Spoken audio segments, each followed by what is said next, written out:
Assalamualaikum warahmatullahi wabarakatuh. Alhamdulillah wa syukurillah wa salatu wassalamu ala rasulillah wa ala alihi wa sahbihi wa mawalah wa la hawla wa la quwata illa billah fi salamati dinina wa dunyana wa ukhrana bin niyatid du'a wal qabul bi jahi sayyid rasulullah hadrati ratib hadzal kitab asy-syekh Imam Syaraf bin Yahya An-Nawawi ila Hadati Syekh Muhammad bin Abdullah Al-Jurjani bin Yati wala Sayyidi Al-Habib Umar bin Muhammad bin Salim bin Hafid wa ila jami'i abaina Abu Yahmad Sayyidi Dahlan wa Abu Ya Muhammad Kamal Fawzi Syifa wa Aminah Khalifatul Zahra wa ila jami'i walidina mu'allimina masyayikhina wa dhawil huquqi alaina wa ila hadratin Nabi Muhammadin sallallahu alaihi wa alihi wa sahbihi wasallam. Al-Fatihah.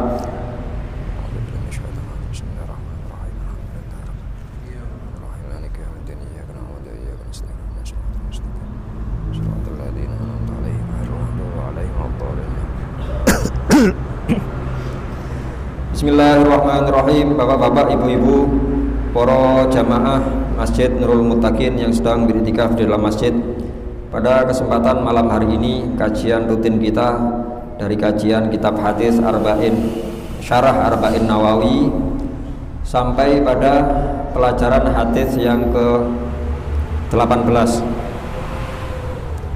Bismillahirrahmanirrahim. An Abi Dzarrin Jundubin bin Junadatah wa Abi Abdurrahmani Mu'adz bin Jabal radhiyallahu anhuma an Rasulillah sallallahu alaihi wasallam qala ittaqillaha haitsuma kunta wa atbi'is sayyi'atal hasanata tamhuha wa khaliqin nasa bi khuluqin hasanin. Rawahu Tirmidzi wa qala haditsun hasan wa fi ba'din nusahi hasanun sahihun. Bapak-bapak, ibu-ibu, para jamaah rahimakumullah, seperti biasa sebelum kita membahas isi dari hadis yang diriwayatkan oleh Imam Tirmidzi ini dalam kitab Syarah Arba'in yang kami bawa, menjelaskan tentang riwayat singkat dari sahabat yang meriwayatkan hadis. Dalam hadis ini terdapat dua sahabat. Yang pertama Sayyidina Abu Dzar Al-Ghifari ya, Sayyidina Abu Dzar Al-Ghifari nama aslinya Sayyidina Jundub bin Junadah. Jundub bin Junadah dari suku Ghifar yang ada di Mekah sana. Beliau dipanggil dengan panggilan Abu Dzar. Dzar itu maknanya semut. Abu Dzar bapake semut. Kanjeng Nabi nimbali Abu Hurairah bapake kucing, niki Abu Dzar. Ini bukan dalam rangka merendahkan sahabat, boten damel ilo-iloan ya, tetapi nama tersebut diberikan kepada beliau karena ada satu kejadian yang berhubungan dengan semut. Salah satunya diterangkan dalam kitab niki, sebab beliau dipanggil dengan Abu Dzar bapaknya semut karena suatu hari beliau meletakkan sak cuil roti, diletakkan di lubangnya semut. Kemudian semut yang kecil itu mengambil serpian roti, diangkat menuju ke dalam rumahnya.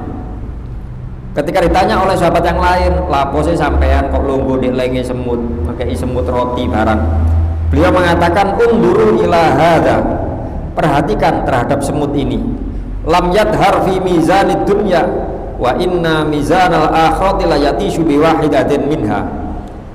Bahwasannya apa yang dia bawa dari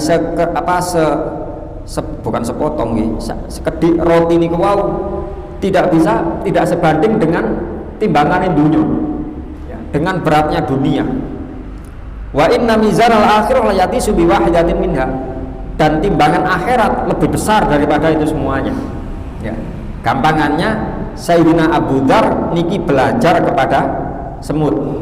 Dalam riwayat lain beliau waktu ningali semut ngangkat gula nggih, kali mengkeh niki bahasa Indonesia payah-payah nggih, ngangkat kali miring-miring ngoten. Terus beliau sanjang, aku ndelok semut iki Masya Allah, padahal sing digawa mek gula siji, urusan dunya ngangkati sampai payah-payah ngono. Terus nopo pelajaran yang bisa diambil saking jenengan? Kata beliau, aku mbayangno kira-kira meneh di akhirat aku iso koyo ngono kok gak bisa sampai payah-payah betul ganjarane ten akhirat. Kira-kira aku mampu nggawa ganjaran apa gak? Artinya apakah ganjaran saya nanti utuh di akhirat, tidak habis diminta oleh orang-orang yang menuntut. Niku saking mriki kemudian beliau dipanggil dengan Abu Dar, bapak semut. Maksudnya itu belajar kepada semut. Lajeng diterangkan dalam kitab niki wasababu islamihi radhiyallahu taala anhu sebab Islamnya beliau ketika muncul kenabian Rasulullah di kota Mekah, ada seseorang yang mengiklankan dirinya sebagai seorang nabi. Beliau mengutus kakaknya yang bernama Anis. Ada sahabat lain namanya Anis bin Junadah, kakaknya Sayyidina Jundub bin Junadah. Tolong sih sampai nang Mekah, karena suku Ghifar ini berada di pinggiran kota Mekah. Tolong sampai nang Mekah, jari ini di Mekah itu ono nabi ya, cari informasi di Mekah.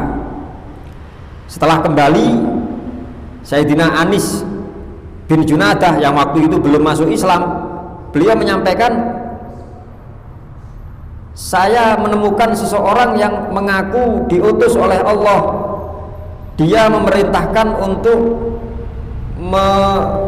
berbuat yang baik, makarimil akhlak ya, perilaku yang baik. Lajeng saya Abu Dar tanglet fama dayaquluna sufihi. Terus responnya wong-wong ya apa terhadap orang tersebut? Qala Sayyidina Anis mengatakan yaquluna innahu syair wa kahin wa sahir. Orang-orang mengatakan kalau yang ngaku nabi ini seorang penyair, seorang dukun, seorang tukang sihir. Lalu kata Sayyidina Anis, wallahi demi Allah, innahu lasadiq, sesungguhnya orang yang ngaku nabi ini orang yang benar, wa innahum lakadzibun, sedangkan orang-orang yang merespon mengatakan kalau nabi ini seorang dukun, seorang tukang sihir, lakadzibun, sungguh mereka orang yang dusta. Karena yang dilihat sendiri oleh Sayyidina Anis, orang ini adalah orang-orang yang benar, ucapannya benar, kelakuannya baik ya, setelah melihat mencari informasi tentang Nabi Muhammad. Kemudian Sayyidina Abu Dar datang ke kota Mekah untuk membuktikan. Ketika bertemu dengan seseorang di Mekah, Sayyidina Abu Dar, Sayyidina Jundub niki tanglet ainal ladzi tad'unahu sabi. Mas, endi sing sampeyan, endi wonge sing telah keluar dari kepercayaan kalian ya, yang sebelumnya percaya terhadap berhala-berhala. Endi wong sing jarine pindah keyakinan iku endi? Madosi informasi. Lah waktu itu Pak, umat Islam di Mekah tidak banyak, tidak sampai 10 orang. Tiba-tiba ada orang tanya-tanya informasi, orang luar Mekah. Akhirnya fa'ahru alaihi min indi ya. Akhirnya orang-orang ditanya itu marah ya. Iki sopo kalau boleh informasi Nabi Muhammad iki sopo iki. Akhirnya famalu alaihi bikulli madiratin wa admin hatta adamu. Akhirnya orang yang bertanya tadi saya Jundub dilempari batu, dilempari tulang belulang sampai getin. Saking parahnya wahorro ai sakoto mahsyian alaih sampai semaput. Namun gara-gara tanglet informasi Kanjeng Nabi diantemi kali yang Mekah. Falamma afaqo, ketika beliau sembuh bangun dari semaputnya, ata Zamzam, beliau mendatangi sumur Zamzam, fasyariba minum min ma'iha wa hosalaan huddam, membersihkan luka-lukanya dengan air Zamzam.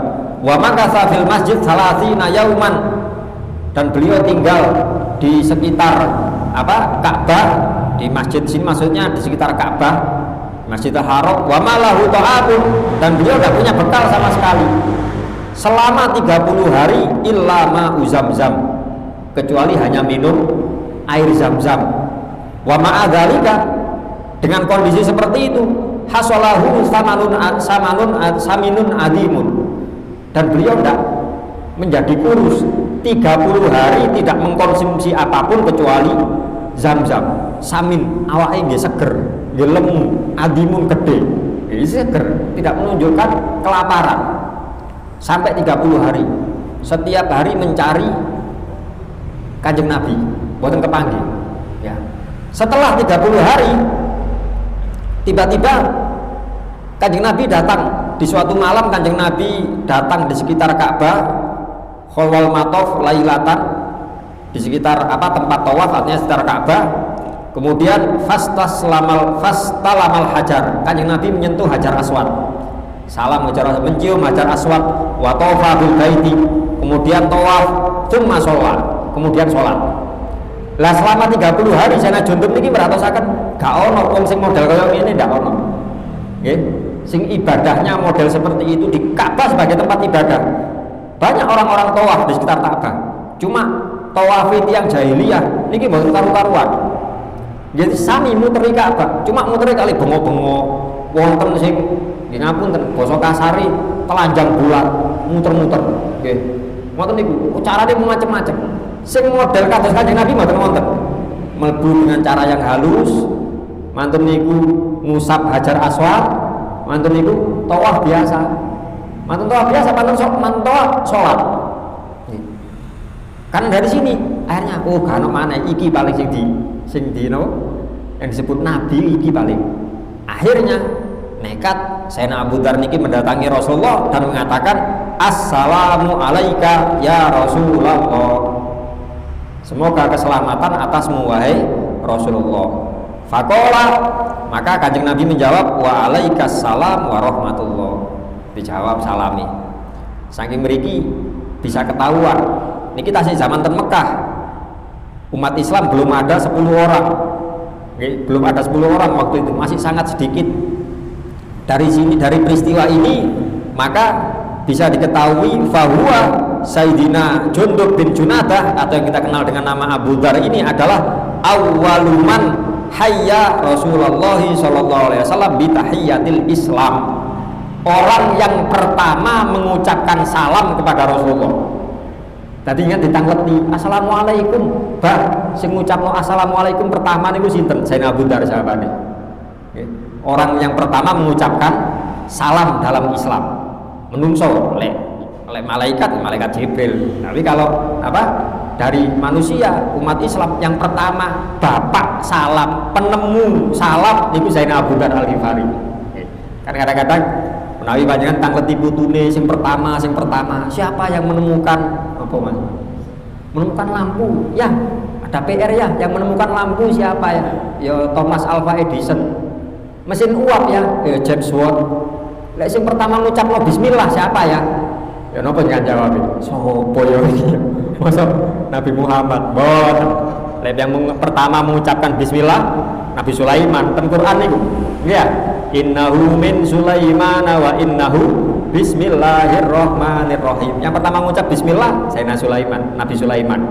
Lah sing ngucap pertama assalamualaikum sinten ya? Wah, Abu Dzar Al-Ghifari. Sik cilik biyen sik titik umat Islam iki. Niki ceritane.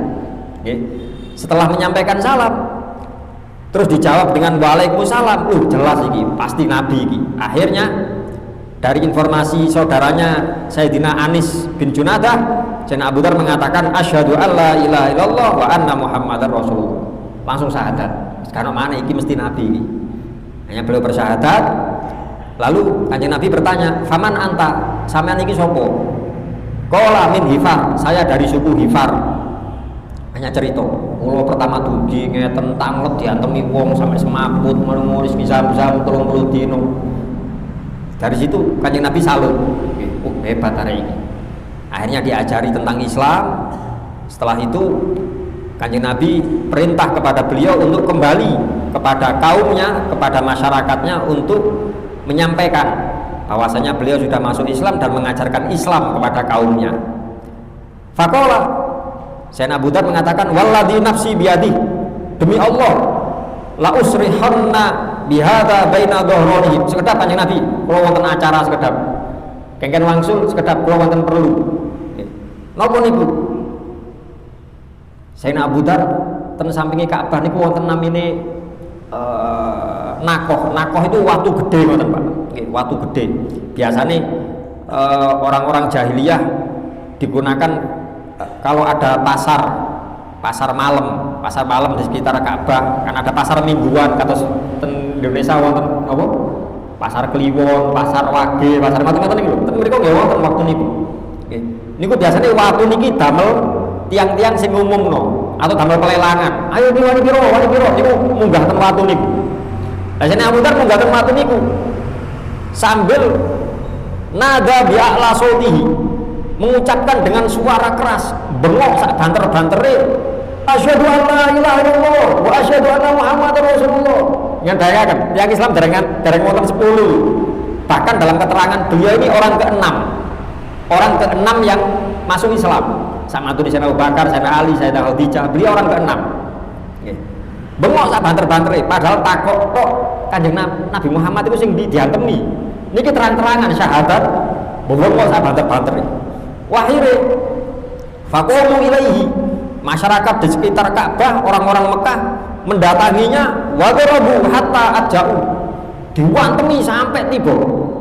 Wis ditawarik, disawati, dinopo sampai tiba, sampai semaput. Faja al-Abbas, pada waktu itu datang Sayyidina Abbas. Sayyidina Abbas pamannya Rasulullah niki pun Islam, cuma disimpen Islamnya waktu niku. Nggih. Di kalangan sahabat yang nyimpen keislamannya niku Sayyidina Abbas. Koyok-koyok mboten Islam sampai akhir, sampai hijrah niku. Ceritane Sayyidina Abbas. Pancen sing aja kali Kanjeng Nabi sampean simpen. Ibaratnya kamar Rasulullah digunakan untuk mata-mata, nggih, untuk selama hijrah, selama nopo, ya apa kabar Mekah, ya apa, sampean sing ngeru. Lek sampean ngaku Islam, sampean kok digebuki. Wis sampean simpen ae Islam. Jadi dianggap sama-sama masih kafir. Jadi informasi ya lewat Sayyidina Abbas. Waktu niku Sayyidina Abbas sing nyelametake Sayyidina Abu Dar. Sambil mengatakan, "Wailakum," tentang Mekah, "Wailakum. Apa-apaan iki? Ojo diantemi kaya ngene. Wailakum, celaka kalian. Alastum ta'lamuna annahu min Hifar." Bukankah kalian tahu iki wong suku Hifar? Dia ini suku Hifar.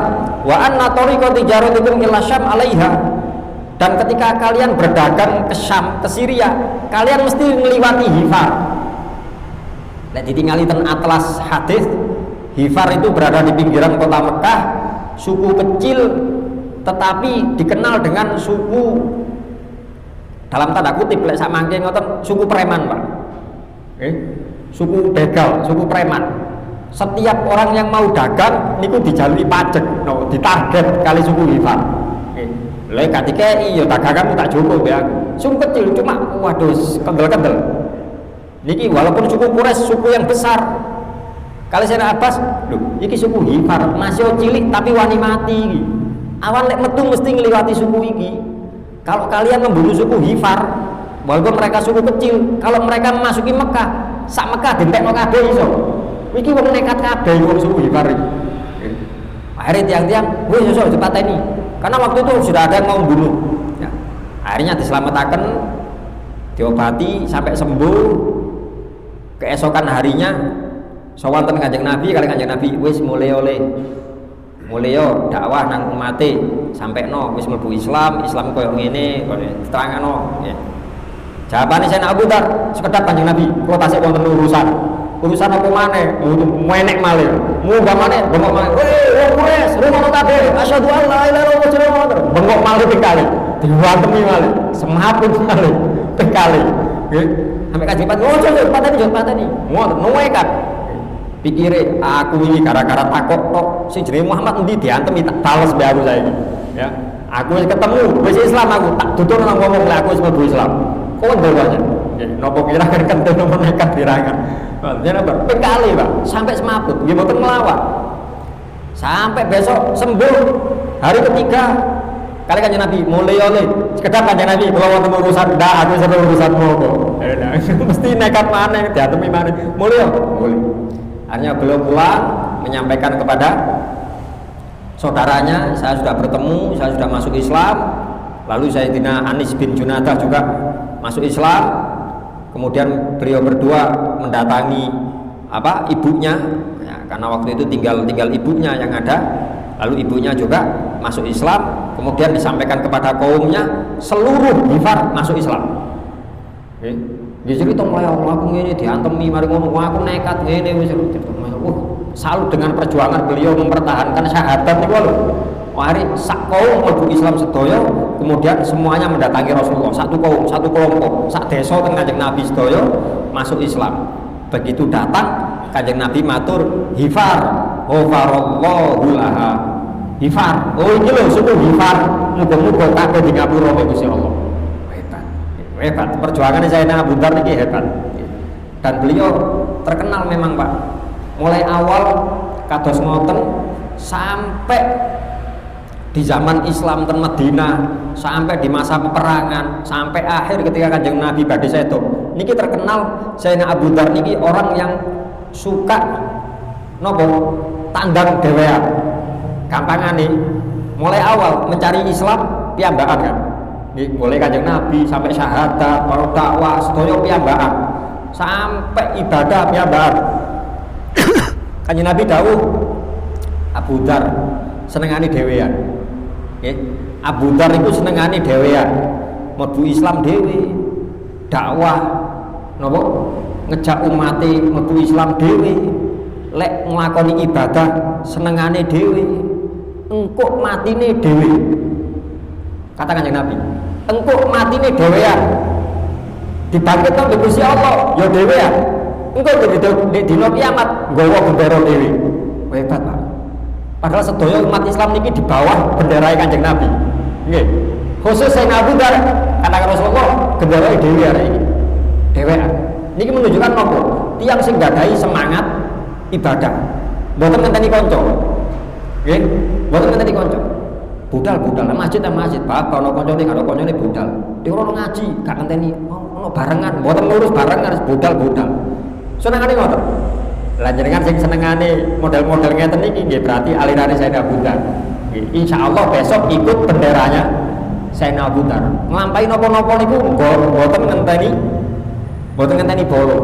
Oke, pokok iku apik bener tak lakoni kok. Gak ngurus masuk gak duwe sangu kaya budal-budal. Sing tak goleki Gusti Allah, gak golek liyane ya. Masyaallah Sayyidina Abu Dzar. Dan memang betul beliau di akhir hayatnya niku sedone piyambakan. Ya, dalam artian piyambakan di tanah yang asing. Diterangkan dalam kitab niki ketika mendekati kematian, waktu itu beliau berada di daerah sekitar Irak. Ya. Lajeng kalian rakyat mawon pun sakit yang kemudian sedo. Ningali kondisi seperti itu, istri beliau nangis. Lajeng istrinya bertanya, ngapun Sayyidina Abu Dzar bertanya, "Mayub niki, lapo sampean nangis?" Ya. "Bu, lapo sampean nangis?" Kata istrinya, "Letus pundi saya tidak nangis, karena engkau akan mati bifalatin minal ardi, di satu tempat asing yang ada di bumi. Boten-boten tiyang pemriki. Lah jangan mati kali kula tok." Ya sesuai kali ucapan Kanjeng Nabi niku. Ya. Maka kata jenengan mati di tempat yang asing, walai sama anak saubun ya sauka kafanan, dan kita tidak punya kain, tidak punya pakaian untuk nutupi jenazah jenengan. Iki kelambi sing digawe tok kula damel kaliyan damel niki. Mboten wonten sangu malih. Ya. Maka kata beliau, la tabki, ojo nangis, wa absyiri, dan bergembiralah. Fa inni sami'tu Rasulullah sallallahu alaihi wasallam yaqul li nafarin kuntu ana fihim. Karena saya pernah mendengar Rasulullah pernah mengucapkan kepada sahabat-sahabat yang saya berada di dalamnya. Saya termasuk orang-orang yang dikatakan Rasulullah niku. Kata Rasulullah, la yamutanna rajulun minkum bifalatin minal ardi. Sungguh akan mati salah seorang di antara kalian di satu tempat asing yang ada di muka bumi. Yushhiduhu asobatun minal mu'minin, dan akan disaksikan oleh sekelompok kecil dari orang-orang mukmin. Lalu kata beliau, walaisa min ulaikan nafar. Lah wong-wong sing ngrungokno hadis iki kabeh wis mati, tapi ana sing mati di desa kene, ana sing mati di kampung kono, ana sing gurung ana sing mati ten tempat asing. Karek aku tok. Berarti sing maksud Kanjeng Nabi ku aku iki. Aku yakin aku mati di tempat sing asing. Sesuai dengan apa? Sabdanya Rasulullah itu tadi. Akhirnya Wallahi ma kadibtu. Wallahi demi Allah aku gak bohong. Aku tahu ngono kok Kanjeng Nabi. Dari situ jangan engkau bersedih, kata apa? Kata Sayyidina Abu Dzar kepada istrinya, karena Rasulullah sudah mengatakan, aku akan disaksikan, kematianku akan disaksikan oleh orang-orang yang beriman. Di hari saya tutup niku. Nggih wonten tiang sekedhik ngrumati sampai tiang-tiang sing dugi nggih mara-mara sedo ten pinggir mergi terus ngentosi. Rayatene ngentosi. Kali mayite ini ngentosi. Ada orang lewat, sapa iku bojoku wis mati. Sapa? Abu Dzar Al-Ghifari. Mari, wah durung mati ayo wis didudusi nggih dereng. Kasih didudusi badhe ngafani niku tiang-tiang mboten wonten sing anu Pak. Iki ditutupi apa iki? Mboten wonten sak rombongan klambiku lho gak klamben kok. Ya apa dikek ya apa iki? Hanya ada seorang pemuda enggak ada serban, enggak ada rida. Iki wis iki serbane ibuku iki. Iki selendange ibuku dikafani gawe iki ae.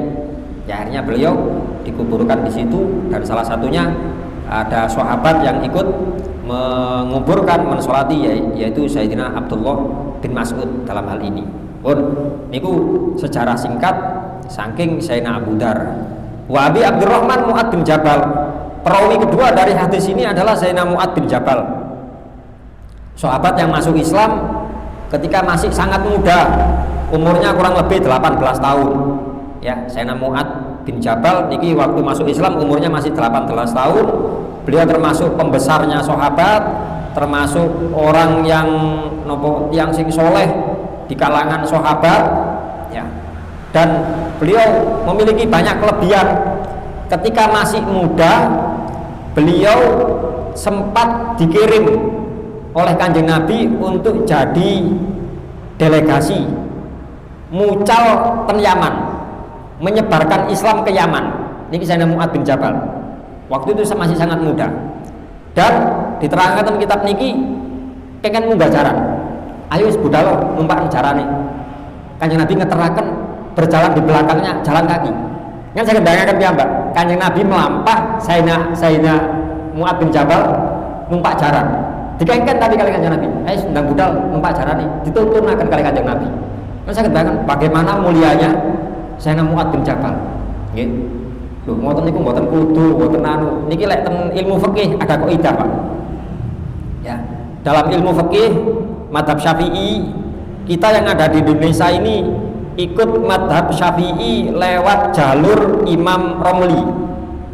Kalau orang-orang di Timur Tengah sana, Hadramut, Syria, Saudi, ya negara-negara Arab yang bermadzhab Syafi'i ikut jalur Imam Ibnu Hajar. Perbedaannya sedikit sebenarnya, ya, sami-sami Syafi'i. Ya. Ada kaidah yang berbeda antara keduanya, antara lain kalau bahasanya Imam Ibnu Hajar, imtithalul amri muqaddamun ala sulukil adab. Wonten kaidah Imam Ibnu Hajar, mematuhi perintah itu lebih diutamakan, lebih diprioritaskan, lebih didahulukan daripada menjaga tata krama. Menawi Imam Romli yang kita ikuti yang Indonesia ini, kaidahnya kebalikan. Sulukul adab, menjaga tata krama niku muqaddamun, didahulukan daripada imtithalul amri, nuruti perintah.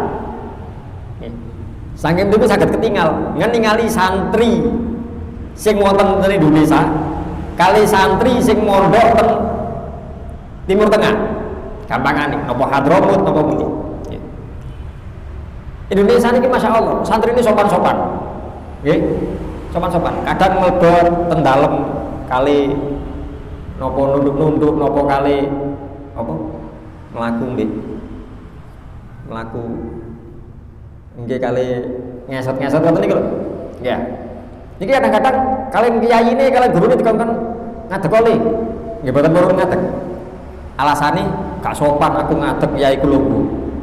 Tetap mempertahankan diri, menjaga kesopanan. Itu memang karena yang diikuti Imam Romli, jaga tata krama didahulukan daripada mematuhi perintah.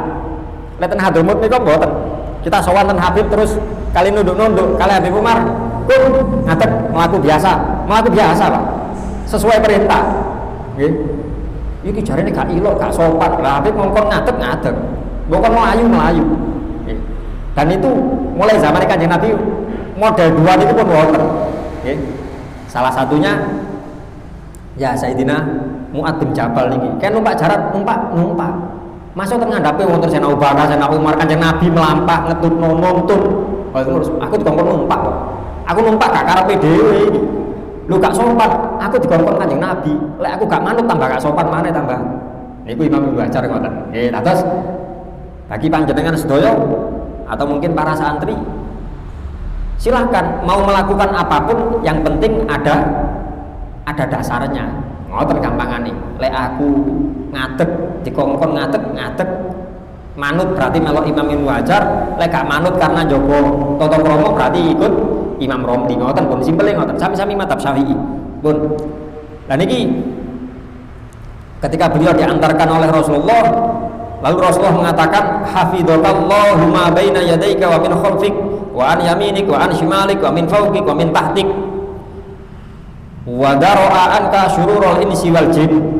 Kata beliau, Mu'ad, muga-muga sampean dijogo mbek Gusti Allah, ngarep, mburi, ngisor, dhuwur, kanan, kiri, didongaaken kalian Kanjeng Nabi, dan semoga engkau dilindungi dari keburukan manusia dan jin. Ini termasuk fadilah dari beliau. Fadilah atau keutamaan lain, Sayyidina Mu'ad niki termasuk sahabat yang dicintai Kanjeng Nabi. Salah satu sahabat yang Rasulullah pernah mengatakan, aku cinta padamu. Ini Sayyidina Mu'ad. Ya. Kata Kanjeng Nabi, ya Mu'ad, inni la uhibbu. Mu'ad, aku cinta nang sampean. Maka faqala Sayyidina Mu'ad mengatakan, wa ana uhibbuk wallahi ya Rasulullah. Masya kula nggih cinta ten jenengan Kanjeng Nabi. Demi Allah kula cinta ten jenengan. Niki mboten sembarangan lho, Pak. Sampai dikatakan sampai disenengi kan mboten sembarangan. Jenengan disenengi wali kota ngoten mawon wis ya napa kira-kira. Nggih. Mahbub nang dindi wonten acara napa-napa mesti madosi jenengan golek ono wong kacau niku Pak iki jenengan.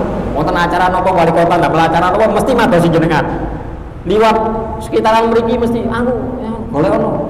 Disenengi kali wali kota niku wis senenge kaya napa. Niki jenenge Kanjeng Nabi. Jelas. Maka kata Rasulullah ketika beliau menjawab, "Kula nggih cinta tan jenengan Kanjeng Nabi." Maka Sayyidina Rasulullah mengatakan, "Fala tada ai fala tatruk." Karena engkau aku cintai, maka jangan engkau tinggalkan antakula fi duburi kulli sholatin, setiap engkau selesai sholat, Allahumma a'inni ala dzikrika wa syukrika wa husni ibadatik. Niki pesene Kanjeng Nabi terhadap Sayyidina Mu'ad atas dasar cintanya Kanjeng Nabi kepada Sayyidina Mu'ad. Artinya bagi kita, menawi kita kepingin kados Sayyidina Mu'ad disenengi Kanjeng Nabi, gini kuau mantun sholat sampun supe selalu membaca Allahumma a'inni ala zikrika wa syukrika wa husni ibadatik. Ya Allah, a'inni kula jenengan bantu Gusti, kula jenengan rewangi ala zikrika untuk mengingatmu, wa syukrika mensyukuri nikmatmu, wa husni ibadatika dan memperbagus ibadah kepadamu. Nek mboten pitulungi panjenengan mboten saged Gusti. Lek ngandhalaken kula piyambak mboten saged. Ngandhalaken kula pinter, saged maca kitab, saged ngeten mboten saged. Ngandhalaken kula jamaah rutin mboten saged. Semuanya itu atas pertolongane Gusti Allah. Niki salah satunya. Dalam hal lain, kata Sayyidina Umar bin Khattab mensifati Sayyidina Mu'ad. Ya. Kata Sayyidina Umar, ajazat an-nisa'u ayyalitna mithla Mu'ad. Laula Mu'ad lahalaka Umar. Angel wong wedok nglahirno wong kaya Mu'ad iku angel. Saking nemene, Sayyidina Umar lek ngelem Sayyidina Mu'ad nggih. Nggih. Angel wong wedok iso nglahirno wong kaya Mu'ad iku angel. Seumpama gano Mu'ad, Umar iki rusak isan. Ya. Umar uripe sia-sia mati Sayyidina Umar. Ya. Aku gak dadi wong lek gano Mu'ad, gak dadi wong. Karena Masya Allah, beliau sering membantu Sayyidina Umar. Ya. Karena beliau nggih tiyange Sayyidina Mu'ad niku semangat, orangnya semangat, nggih bersihan, nggih ganteng, ngantun niku nggih pinter. Niki sosok pemuda-pemuda niki. Ada kitab judulnya Asy-Syabab Haular Rasul. Asy-Syabab Haular Rasul. Pemuda-pemuda di sekitar Rasul. Ada kitab judulnya Ar-Rijal Hawlar Rasul, orang-orang dewasa di sekitar Kanjeng Nabi, sahabat-sahabat yang sudah dewasa. Tapi ada kitab khusus namanya Asy-Syabab Hawlar Rasul, pemuda-pemuda di sekitar Rasul yang sering membantu perjuangan Rasulullah. Salah satunya Sayyidina Mu'ad. Niki terkenal sebagai orang yang afqah, tiang sing pinter, tiang cerdas. Selain sinten sahabat Abdullah bin Abbas, selain Sayyidina Abdullah bin Umar, selain Sayyidina Ali di masanya, ya. Ini ada Sayyidina Mu'ad bin Jabal. Niki pernah seorang tabi'in namanya Abu Muslim Al-Khawlani, ketika beliau datang ke Masjid Damaskus di Syria sana, waktu itu kumpul sahabat-sahabat sepuh, ya, halaqah fiha buhul. Ada kumpulan yang terdiri dari sahabat-sahabat usia sekitar 30 sampai 50 tahun, kuhul niku kahal. Dan di tengah-tengah mereka ada seorang pemuda celaan, ganteng, celaan, mari ngono bersih, ini pokok ngetokaken napa nggih menonjol ngoten. Setiap ada permasalahan radduhu ilaihi, tiang-tiang tentang mati lari nem niki wau. Maka saya katakan kepada orang yang duduk di samping saya, man hadza, sapa arek enom iku? Kabeh kok takok nang kono, kabeh kok nunggu nang arek enom iku ten Syria. Kala kata temannya Mu'ad bin Jabal, itu Mu'ad bin Jabal. Terkenal seorang pemuda sing sae sing pinter niku wau. Niku apa yang disampaikan oleh Sayyidina Mu'ad, ya. Diterangkan dalam kitab niki, kana Mu'ad syaban pemuda jamilan sing ganteng, samhan sing bersiat min khairi syubani qaumihi, termasuk pemuda pilihan di kaumnya. La yas'alullaha syai'an illa a'tahu, beliau tidak meminta sesuatu kepada Allah kecuali bakal dikasih. Termasuk tiang sing mustajabul doa. Terus tiang-tiang mboten sekedar tanglet, lek nyono-nyono ten Sayyidina Mu'ad, aku dongakno ngene Sayyidina Mu'ad didongaaken terkabul. Hebat beliau. Sejak enem pun Masya Allah kenceng, nggih. Cara ibadahe ngoten tauhide kenceng. Termasuk pernah diceritakan saking biografi ini Sayyidina Mu'ad niki, suatu hari wonten tiang Yahudi nagih utang, ya. Beliau tidak mampu untuk nyaur utang pas dinten Jumat, akhirnya boten Jumatan, Pak. Oke, dinten Jumatan. Niki lek cara fikih ada namanya ta'adzurul Jum'ah. Ada alasan yang diperbolehkan oleh syariat untuk meninggalkan jamaah dan meninggalkan Jumat. Salah satunya ditagih utang. Wonten tiyang nyanggrok ten ngajeng omahe, wonten nagih utang, wonten saged utang sampai hari gak metu, gak Jumatan niku pareng. Cara fikih niki. Nah iki contohnya ten Sayyidina Mu'ad. Nggih, mboten saged. Singkat cerita, ketika mantun Jumatan, Kanjeng Nabi toleh-toleh, lho nang di Mu'ad gak ketok. Mu'ad kok gak Jumatan? Golek ono kadosé ten griya Kanjeng Nabi, celuken opo gak Jumatan niki? Dungaren arek sregep koyo ngono gak Jumatan. Ketika datang nggih matur Kanjeng Nabi, kula gak ada utang. Niku ditagih kalian tiyange, kula bingung badhe nyaur napa, kula wis bingung kula iki sampai gak iso Jumatan kula. Kula sing ngitan kula. Akhirnya kuwatir metu mau ketemuan di Joko, ditagih di Joko tambah bingung. Kata Kanjeng Nabi, Mu'ad, ala u'allimaka du'aan ingkana alaika mithla akhudin dahaban yubdihillahu anka. Mu'ad, sampean gelem tak ajari donga, masih yo sampean dhewe utang emas sak gedene gunung Uhud, Gusti Allah sing nyaur. Ya napa, Pak? Iki seneng sing tukang utang seneng niki. Niki donga tambah nyaur utang niki. Diajari ngoten, masuk utangnya sampean sak gedene gunung Uhud emas sing nyaur Gusti Allah. Dan ini Masya Allah, Pak. Niki dalam wonten ten keterangan lain nggih, ten kitab Al-Isabah fi Hayati Sahabat.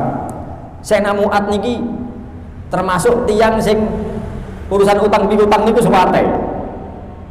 Sampai kajenge sedo, niku kali rakyate sanjangi, "Mbah, sampean kok lek mati ya apa, Pak?" Lho terus apa lek mati ya wis mati. Mboten utange jenengan tonggo niku sinten sing nyaur kok boten gak harta lho Pak. Jawabane saya Muat di sahur Gusti Allah. Mesti ngoten jawaban. Sing nyaur Gusti Allah. Lho yo saya kejeng utang jenengan lah aku utang atas nama Allah. Mesti ngoten Pak. Niki salah satu pelajaran. Jangan lek utang niku selalu menggunakan atas nama Allah. Nggih. Kan utang teng tanggane, kalau utang insyaallah Gusti Allah sing nyaur. Tapi sing utang lho enake Gusti Allah. Maksudnya Gusti Allah yang berikan cara untuk nyaur. Niku wonten syarat. Beliau terkenal ngoten niku. Dados utang pinten mawon mesti kesaur Zainal Mu'ad iki terkenal. Nggih. Lah niki diajari. Gelem tak ajari donga. Nggih ya Rasulullah. Faqala niki dongane damel pengin saged nyaur utang. Kul katakan Allahumma ya farijal hammi wa kashifat dhurri wa mujiba da'watil muttarri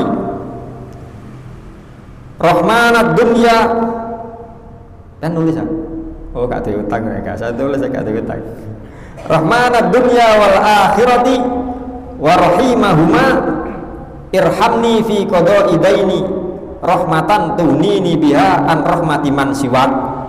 Allahumma ya Allah ya farijal ham, wahai zat yang mudari kesusahan, wa kashifat durri, dan yang membongkar kesulitan, wa mujibah da'watal muttarri, dan mengabulkan panggilan atau permintaan orang yang kesusahan, rahmanat dunya wal akhirah, yang maha kasih dunia akhirat, wa rahimahuma, irhamni kula jenengan welasi Gusti, jenengan saaken ten kula Gusti fi qada'i daini, kersane saged nyaur utang kula rahmatan, yaitu dengan bentuk kasih sayang, tunini biha an rahmati wan siwa, kasih sayang yang kau berikan kepadaku sehingga aku tidak membutuhkan kasih sayang terhadap selainmu. Sing kula padosi saaken saking panjenengan, kula dengan bantu saged nyaur utang, kula mboten butuh disakeni tiyang, saya tidak butuh disakeni makhluk selain panjenengan. Sing saged saaken namung jenengan tok. Sing kula butuhaken sakeni panjenengan. Hanya saya Mu'ad mengucapkan hal tersebut, fawadatu, maka aku biasakan membaca doa ini, faqudiya anni dzalika, maka seluruh hutang-hutangku disaur Gusti Allah. Pokoknya sih gak ada utang-utang gini kita melalui wiritan. Ya nopo carane bisa karepe Gusti Allah, ya nopo. Niku sahabat kedua yang meriwayatkan hadis. Sampun masuk kepada bahasan hadis, Kanjeng Nabi Muhammad SAW bersabda, ittaqillaha haitsuma kunta, bertakwalah engkau semuanya manutonan Gusti Allah dimanapun kapanpun kalian berada. Lafadz haitsuma itu maknanya kapanpun dan dimanapun. Takwa niku maknane wedi dumateng Gusti Allah. Takwa itu maknanya patuh perintah Allah, menjauhi larangan-larangan Allah kapanpun dimanapun. Dan takwa sendiri, perintah takwa niki perintah yang selalu disampaikan oleh Allah dan Rasulnya, dan ini yang nanti yang akan menyelamatkan kita dalam kehidupan dunia, lebih-lebih kehidupan kita di akhirat kelak. Niki sing bakal nyelametkan kita saking neraka. Niki perkara yang bakal memasukkan kita ke surganya Allah. Kanjeng Nabi sampun dawuh, dua perkara yang paling banyak nglebokno tiyang ten surga, yaitu takwa Allah, manut ten Gusti Allah, wa husnul khuluqi, dan punya akhlak yang baik. Ibadahe mboten pati kata, tapi manut ten Gusti Allah. Ya nopo sih manut niki Sayyidina Ali tangleti. Nopo sih Sayyidina Ali takwa niku nopo sih? Ngapunten. Nggih. Takwa niku nopo? Al khaufu minal jalil, wedi Gusti Allah. Wal amalu bitanzil, ngelakoni isine Al-Qur'an. Wal qanaah bil qalil, nrimo dengan pembagian Allah masih setitik. Wal istidad liyaumir rohil, terus siap-siap ngedepi kematian, yaitu takwa. Ya. Kata Sayyidina Ali, ya isine takwa wis papat iku mau. Ulama lain ditanya, takwa niku napa sih? Simpele jawabane ulama, takwa Allah taala Allah yaraka haitsu nahaka wa la yufkidaka haitsu amaraka. Sampeyan gak ketok Allah atas perkara yang dilarangnya, dan Allah tidak kehilanganmu atas perintahnya. Nang perintahe Gusti Allah sampean ono, nang larangane Gusti Allah gak ketok sampean. No maksudnya? Sampean gak ono. Nggih. Apa sing dikongkon mbek Gusti Allah sampean njupuk bagian. Apa sing dilarang mbek Gusti Allah sampean gak melo-melo. Artinya meninggalkan larangan Allah. Karena yakin bahasanya ten kitab niki li'annallaha muttali'un 'alaika. Gusti Allah selalu memperhatikanmu. Allah selalu menelitimu. Allah selalu mengawasimu dalam segala kondisi dan situasi. Karena itu monggo kita sami-sami belajar kembali ya, bagaimana kita selalu bertakwa kepada Allah sesuai dengan arahan saking Kanjeng Nabi Muhammad SAW. Karena dengan takwa itu sendiri paling tidak kita nanti akan mendapatkan faidah, mendapatkan hikmah, mendapatkan pelajaran yang banyak. Paling tidak dan kitab niki diterangkan wonten 8 faedah yang didapatkan oleh orang-orang yang bertakwa. Jangan sama nih. Oh sampun. Oke pun, insya Allah akan kita lanjutkan pada pertemuan akan datang tentang faedah dari takwa kepada Allah yang bisa mengantarkan kemudahan dalam kehidupan kita masing-masing. Mugi-mugi sekedhik apa yang kita sampaikan pada malam hari ini ada guna dan manfaatnya. Mugi-mugi amal saya ini para jamaah diterami dening Allah, segala kesalahan dan dosa-dosa kita diampuni oleh Allah. Mugi-mugi Allah paring taufik, hidayah, paring umur, ilmu, rezeki ingkang barokah. Sewaktu-waktu waksul dumateng Gusti Allah tetap dalam kondisi iman Islam, husnul khotimah, ala hadiniyah wa ala kulli niyatin sholihah. Al-Fatihah.